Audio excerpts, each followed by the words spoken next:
اقبال نے کہا تھا شور ہے ہو گئے دنیا سے مسلمان آبود، ہم یہ کہتے ہیں کہ تھے بھی کہیں مسلم موجود، وضع میں تم ہو نصارا تو تمدن میں ہنود، یہ مسلمان ہیں جنہیں دیکھ کے شرمائے یہود، یوں تو سید بھی ہو مرزا بھی ہو افغان بھی ہو، تم سبھی کچھ ہو بتاؤ تو مسلمان بھی ہو۔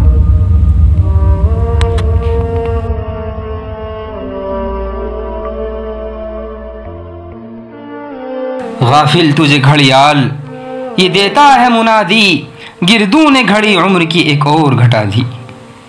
عزیزوں جنوری آئی ہمیں معلوم ہوتا ہے، فروری آئی ہمیں یاد رہا، دسمبر آیا ہمیں یاد رہا، انگریزی سال گزرا ہمیں یاد رہا، اور یاد بھی ایسا رہا کہ نئے سال کے جشن میں پورے ملک کو رنگ برنگی لائٹ اور قمقموں سے سجایا جاتا ہے، دکانوں کو دلہن بنایا جاتا ہے، دوستوں کو وش کرنے کے لیے گریٹنگز بنوائے جاتے ہیں، اور 31 دسمبر کی رات میں 12 بجنے کا انتظار رہتا ہے، اور جو ہی 12 بجتے ہیں مبارکبادیں پیش کی جاتی ہیں، کیک کاٹا جاتا ہے، ہر طرف ہیپی نیو ایئر کی صدا گونجتی ہے، آتش بازیاں کی جاتی ہے، اور طرح طرح کی خرافات کو جنم دیا جاتا ہے۔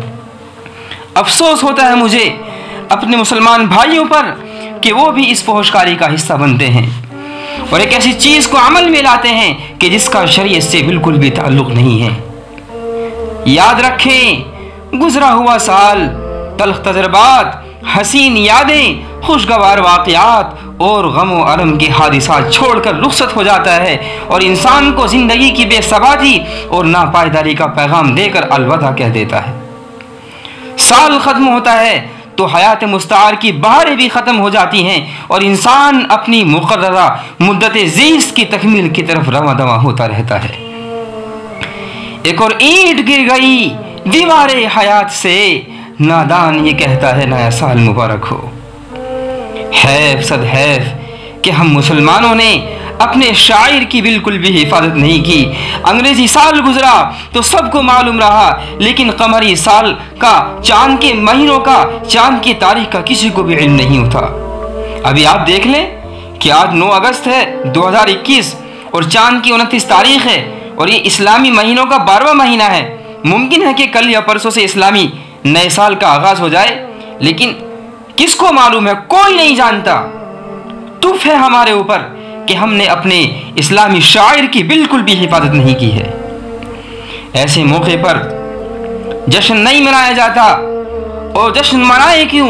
یہ جشن منانا، آتش بازیاں کرنا سب عیسائیوں اور یہودیوں کا ایجاد کیا ہوا طریقہ ہے۔ ایک مسلمان کی عزت نفس اور اس کے وقار کے خلاف ہے کہ وہ ایسے کام کرے۔ ہاں وہ عمل تو کیا جائے کہ جس کو صحابہ نے کیا۔ ایسے موقع پر جب کوئی مہینہ یا سال شروع ہوتا، صحابہ کرام رضوان اللہ تعالی علیہم اجمعین ایک دوسروں کو اس دعا کی تلقین کیا کرتے تھے۔ صحابہ کرام رضوان اللہ تعالی علیہم اجمعین ایک دوسرے کو اس دعا کی تلقین کرتے اور آپس میں یہ دعا سکھاتے تھے، اللہم ادخلہ علینا بالامن والایمان والسلامت والاسلام ورضوان من الرحمن وجوار من الشیطان۔ آخر میں عزیزوں حضرت تھانوی لکھتے ہیں، چونکہ احکام شریعت کا مدار حساب قمری پر ہے، اس لیے اگر ساری امت دوسری اصطلاحوں کو اپنا معمول بنا لے جس سے حساب قمری ضائع ہو جائیں تو سب کے سب گنہگار ہوں گے، اور اگر وہ محفوظ رہے تو اب دوسرے حساب کا استعمال بھی مباح ہوگا، لیکن سنت سلف کے بالکل خلاف ضرور ہے۔